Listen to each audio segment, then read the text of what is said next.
آپ کو اتنی مطلب سوچا بھی نہیں آپ نے. فرمایا تیرے ہاتھ کی انگلیاں کتنی؟ اس نے کہا تو 5 ہے.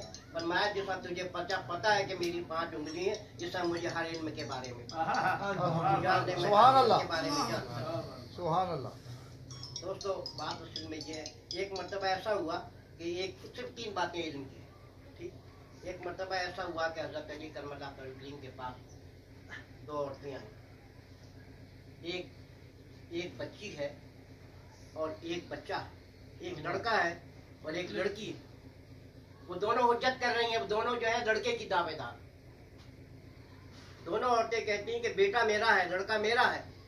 مولا کائنات نے 2 پیالے منگوائے. پیالے ایک جیسے ہیں، وزن پیالوں کا ایک جیسا ہے. آپ نے دونوں میں تو دونوں کا دودھ نکلوایا، دونوں کو ترازو پہ رکھا. جو جھک گیا تو ڈبل ہو گیا وزن میں.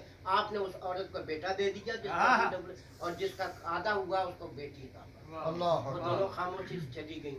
لوگوں نے کہا امیر المومنین کی اتنی حجت بازی ہو رہی تھی، یہ کیا تھا؟ آپ نے ایک لمحے میں مسئلہ حل کر دیا. دونوں مطمئن ہو کے چلی گئیں. فرمایا میں نے قرآن سے پوچھا کہ اس کا جواب کیا ہے. قرآن نے کہا کہ اللہ نے مرد کا حصہ عورت سے دگنا رکھ دیا. میں نے کہا کہ وزن ایک جیسا ہو، پیالہ ایک جیسا ہوگا، دودھ کی مقدار ایک جیسی ہوگی، لیکن وزن میں وہ دگنا ہوگا. لہذا وہ دگنا تھا جس کا. سبحان اللہ. ایک مرتبہ ایسا ہوا کہ حضرت ملک فاروق اعظم رضی اللہ تعالیٰ نے خلافت کا زمانہ ہے. ایک وفد آیا. اس نے کہا کہ میرے مومنین نے فتویٰ جاری کر دیجیے، مسئلہ ہے، حل فرما دیجیے. مسئلہ یہ ہے کہ بیوی کے لیے 3 طلاق ہیں، تو لونڈی کے لیے کتنی طلاق ہیں؟ بیوی کے لیے 3 طلاقیں ہیں، لونڈی کے لیے کتنی طلاق ہیں؟ آپ نے ان لوگوں کا ہاتھ پکڑا، مسجد نبوی شریف میں تشریف لے گئے. دوستوں حضرت علی کریم مقدر سے حدیث دے گئے تھے. آپ نے زور سے دور سے سین مسجد میں پوچھا کہ جی بیوی کے لیے 3 طلاقیں، لونڈی کے لیے کتنی طلاقیں؟ حضرت علی نے اپنے درس حدیث کو منقطع نہیں کیا، صرف 2 انگلیاں کھڑی کی. حضرت عمر نے کہا کہ لونڈی کے لیے 2 طلاق. محمد کہنے لگا جناب آپ کمال کرتے ہیں، ہم آپ کے پاس آئے، آپ یہاں لے آئے. وہ شخص جو درس دے رہا ہے اس نے آپ کی بات کو تو سنا لیکن اپنے سلسلے کو منقطع بھی نہیں کیا. اس نے 2 انگلیاں کھڑی کر دی، آپ نے مان دیا. فرمایا جان لو یہ وہ ہیں جن کے بارے میں میرے آقا نے کہا تھا میں علم کا شہر ہوں. علی سبحان اللہ. ایک آپ کو لطیفہ سناتا چلوں کہ وہ اسی بات پہ کہ وہ سید غوث علی شاہ صاحب کی کتاب ہے تذکرہ غوثیہ، اس میں بہت سارے ان کے حالات لکھے ہوئے. تو اس میں ایک لکھا ہے ایک مرتبہ ان کی مجلس جمی ہوئی تھی تو ایک دوسرا بندہ آ گیا. اس نے کہا مجمع میں سب کے سامنے غوث علی شاہ سے کہ جی پتہ ہے آپ کو جب جبرائیل امین زمین پر آتے تھے تو مطلب ہے جی کہ حضرت علی کے پاس 2 دفعہ آتے تھے، نبی پاک صلی اللہ علیہ وسلم کے پاس 1 مرتبہ. اس نے یہ بات کہی تو لوگ تب گئے. تو آپ نے کہا یار تب تک کیوں، یہ سچ کہہ رہا ہے. غوث علی شاہ نے کہا بھائی یہ ٹھیک کہہ رہا ہے. تو اس نے کہا کہ لوگوں نے کہا حضور کیسے ٹھیک کہہ رہا ہے یہ؟ فرمایا تو نبی پاک نے فرمایا کہ میں علم کا شہر ہوں، علی اس کا دروازہ ہے. جب کوئی شہر میں آتا ہے دروازے سے آتے بھی گزرتا ہے، جاتے بھی سبحان اللہ. سبحان اللہ. صحیح کہہ رہا ہے کہ دوستوں ایک بات آپ کو بتاتا چلوں کہ جب یہ واقعہ خیبر ہو گیا، آپ کو پتہ ہے واقعہ خیبر کے موقع پر حضرت علی کرم اللہ کریم نے وہ جو باب خیبر تھا وہ 40 گز اونچا تھا اور 40 گز چوڑا تھا. تو آپ نے اس کو ایک ہاتھ سے اٹھا کر 40 گز دور پھینکا تھا. ٹھیک. جب یہ واقعہ ہو گیا، اس کی مطلب واقعہ تو کافی طویل، میں اس کی جو بات اگلے بتانے چاہ رہا ہوں اس طرف آ رہا ہوں. جب یہ واقعہ ہو گیا، واقعہ خیبر ہو گیا، پتہ ہو گئی، تو حضرت علی انہیں کو کوفہ گئے ہوئے تھے. ایک نوجوان تھا جس نے کبھی ان کی زیارت نہیں کی تھی. اس نے سوچا میں اس شخص کی زیارت ضرور کروں جس نے باب خیبر کو 40 گز 40 گز چوڑے کو ایک ہاتھ سے اٹھا کے 40 گز دور پھینک دیا. تو وہ اس خیال سے ڈھونڈتا ہوا آیا. جب وہاں پر پہنچا جہاں حضرت علی کرم اللہ کریم تشریف فرما تھے تو اس نے دور سے دیکھا تو آپ اخروٹ توڑ رہے تھے. کبھی ادھر دانت سے دباتے پھر نہیں ٹوٹتا تھا، کبھی ادھر دانت سے ٹوٹتا ہی نہیں۔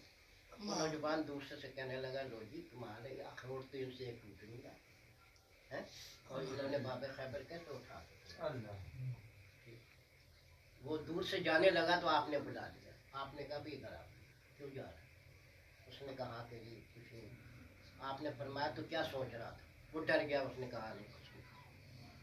پھر آپ نے کہا میں تجھے بتاتا ہوں تو کیا سوچ رہا تھا؟ تو یہ سوچ رہا تھا کہ اخروٹ تو مجھ سے توڑا نہیں جا رہا دانتوں سے، میں نے باب خیبر کر دیا۔ اس نے کہا روح سوچ لیے نا۔ آپ کے چہرے کا رنگ بدل گیا، اپنے امامے کو سیدھا کیا، جبے کو درست کیا اور بیٹھے کہنے لگے سن، اگر آج بھی دنیا میں کوئی باب خیبر ہے تو بتا، میں آج بھی اس کو اٹھا اور سن، تو جو سوچ رہا تھا اس کا جواب یہ ہے کہ اخروٹ جو توڑ رہا تھا میں قوت بدنی سے توڑ رہا تھا، اخروٹ میں قوت بدنی سے توڑ رہا تھا، اور باب خیبر میں نے قوت ایمانی سے اٹھا کر دیا۔ خیبر جو ہے میں نے قوت ایمانی سے اٹھا۔ کیا بات دوستوں، مضمون بہت